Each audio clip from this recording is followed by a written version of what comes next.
So today we will talking about nausea and vomiting. तो nausea और vomiting के patient अपने क्लिनिक में आएंगे तो हम क्या क्या ट्रीटमेंट करेंगे उसके बारे में हम आज बात करेंगे। अब नोज़िया और वॉमिटिंग के दो प्रकार के केस आते हैं, एक तो माइल्ड केस होता है और एक सिग्निफिकेंट केस होता है। ठीक है, तो माइल्ड केस में हम क्या क्या करेंगे उसके बारे में हम पहले बात कर लेते हैं। तो माइल्ड केस में अगर नोज़िया वॉमिटिंग का पेशेंट है तो पहले हम पेरिनोम टेबलेट प्रिस्क्राइब करेंगे। पेरिनोम 10 mg टेबलेट प्रिस्क्राइब करेंगे।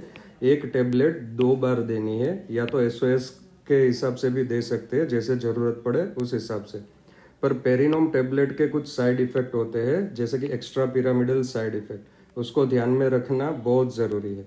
अब एक्स्ट्रा पिरामिडल साइड इफ़ेक्ट कौन कौन से दवाई या इंजेक्शन से हो सकता है, तो जैसे कि पेरिनोम हो गया, स्टेमिटिल हो गया, सिक्विल हो गया, इन सब से एक्स्ट्रा पिरामिडल साइड इफ़ेक्ट हो सकते हैं। तो एक्स्ट्रा पिरामिडल साइड इफ़ेक्ट में क्या क्या हो सकता है, तो कि आईबॉल अपवर्ड चले जाते हैं, जैसे कि आप इधर देख सकते हैं आईबॉल अपवर्ड चले जाते हैं। एक्यूट डिस्टेनिया मिलता है, टार्डिव डिस्काइनेसिया मिलता है, जिसमें कि ये जो जबान है वो लटक जाती है। ठीक है, तो प्रोट्रूजन ऑफ टंग ये भी देखने को मिलता है। अगर ऐसी कुछ भी साइड इफेक्ट देखने को मिले, और एक मिलती है स्यूडो पार्किंसनिज्म मिलता है। ठीक है, तो ऐसी कोई भी साइड इफेक्ट इसमें से आपको देखने को मिले तो immediately stop the drug, stop the drug immediately.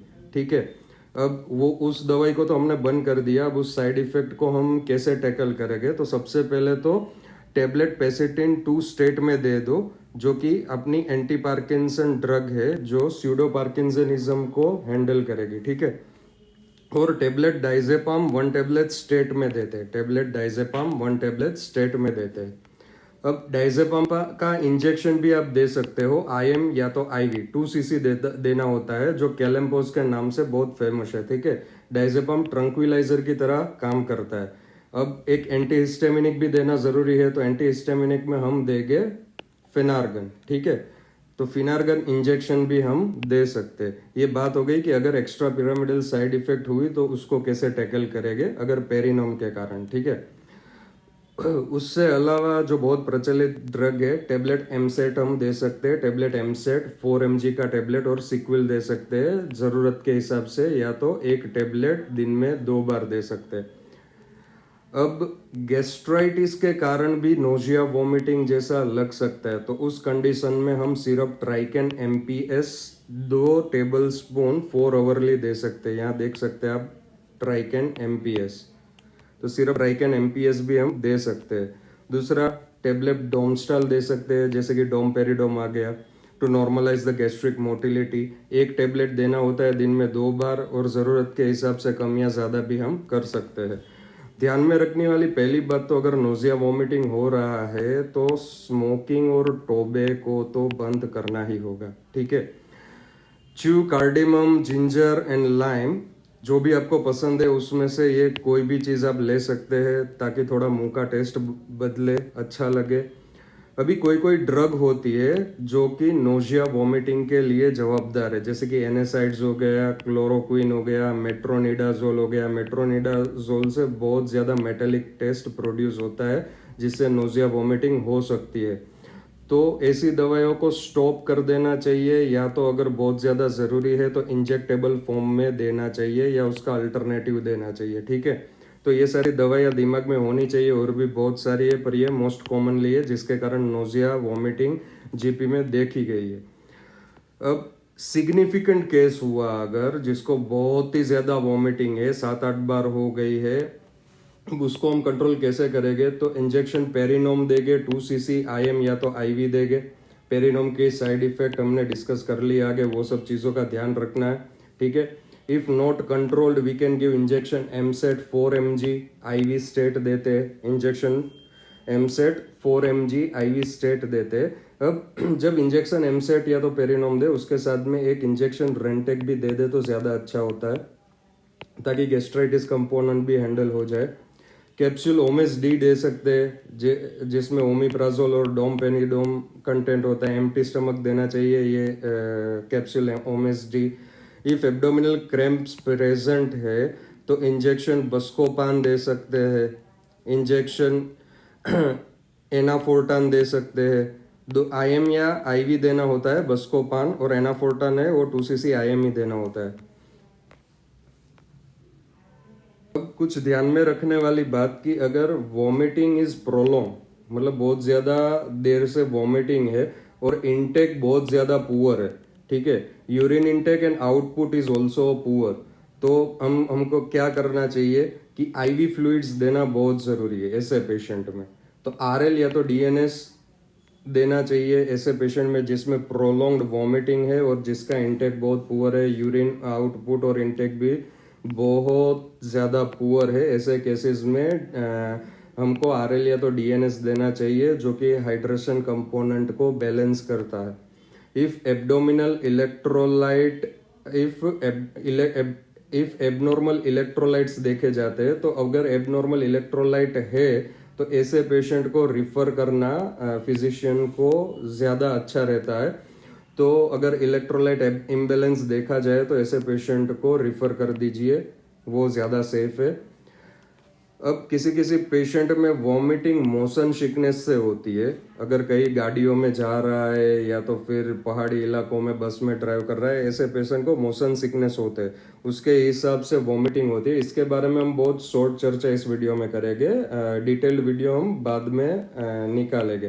पर उसमें हम क्या क्या कर सकते हैं, तो टेबलेट स्टूजेरोन हो गई 25 mg, या तो टेबलेट एवोमिन हो गई, इन दो में से कोई भी एक टेबलेट दे सकते हैं, स्टूजेरोन या तो एवोमिन। टेबलेट डोमस्टाल दे सकते हैं, ठीक है, डोमपेरिडोम।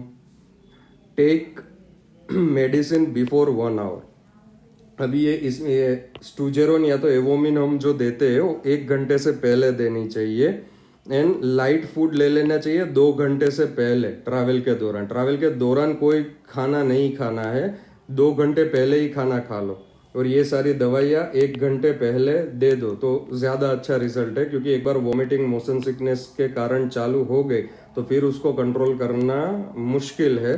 फिर आप ये दवाई लोगे स्टूजेरोन या एवोमिन तो भी बहुत ज़्यादा असर नहीं करेगी। अब कुछ केस देख लेते हैं कि जिसमें पेशेंट का वॉमिटिंग ग्रीन कलर का होता है। अगर आप पूछोगे कि कैसी वॉमिटिंग है तो बताएगा ग्रीनिश कलर का वॉमिटिंग है। उसका एब्डोमिनल पेन हो रहा है, एब्डोमिनल डिस्टेंशन है और कॉलिकी पेन भी प्रेजेंट है। तो ऐसे पेशेंट में you should think of intestinal obstruction, ठीक है। इंटेस्टाइनल ऑब्स्ट्रक्शन के पेशेंट के बारे में सोचना चाहिए जिसमें ग्रीन कलर का वॉमिटिंग है, एब्डोमिनल पेन है, एब्डोमिनल डिस्टेंशन है, कॉलिकी पेन है। ऐसे सब फीचर्स में इंटेस्टाइनल ऑब्स्ट्रक्शन के बारे में भी सोचना चाहिए। और अगर इंटेस्टाइनल ऑब्स्ट्रक्शन प्रेजेंट हो तो ऐसे पेशेंट को बिना देर किए सर्जन को रिफर कर देना चाहिए, ठीक है। दूसरा एक केस होता है कि vomiting with breath of kerosene, ठीक है। तो ऐसे पेशेंट में ओपी पॉइजनिंग हो सकता है, तो ऐसे पेशेंट को भी स्टमक वॉश और फर्दर ट्रीटमेंट के लिए आपको MD या तो MS डॉक्टर को रिफर कर देना चाहिए, ठीक है। अगर फीमेल में वॉमिटिंग का प्रॉब्लम है तो first you should rule out the pregnancy. अगर फीमेल है तो you should rule out the pregnancy, उसके कारण भी नोशिया वॉमिटिंग हो सकता है। अभी ये बहुत ध्यान में रखने की चीज़ है कि कंप्लेन करता है उनको वॉमिटिंग है, हेडेक है और फीवर है। वॉमिटिंग हो गया, हेडेक है और फीवर हो गया, ये 3 चीज़ें हैं, पर वो नोशियस फील नहीं कर रहा है।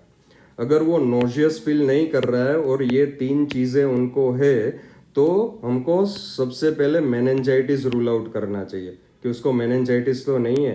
तो ये चीज़ ध्यान में रखने की बहुत ज़्यादा ज़रूरत है कि complain of vomiting, headache and fever ये प्रेजेंट है, ठीक है। वॉमिटिंग, हेडेक और फीवर प्रेजेंट है और नो नोशियस फील नहीं कर रहा है, देन रूल आउट मेनिंजाइटिस।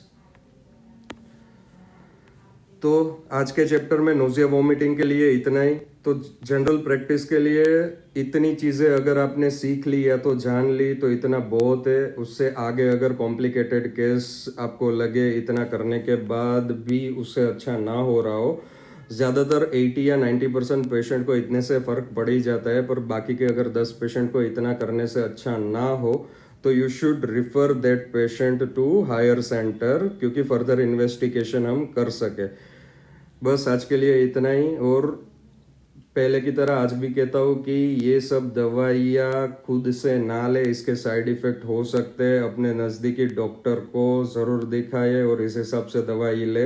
ये वीडियो सिर्फ जनरल प्रैक्टिशनर जो करना चाहते हैं, जो कि मेडिकल फैटर्निटी से बिलोंग करते हैं, उनके एजुकेशन पर्पस के लिए ही है कि हम जनरल प्रैक्टिस में कैसे ट्रीटमेंट बेसिक से लेके कितना आगे तक बढ़ सकते हैं। तो खुद से दवाई लेके प्रयोग ना करें, साइड इफेक्ट से बचे। Thank you so much.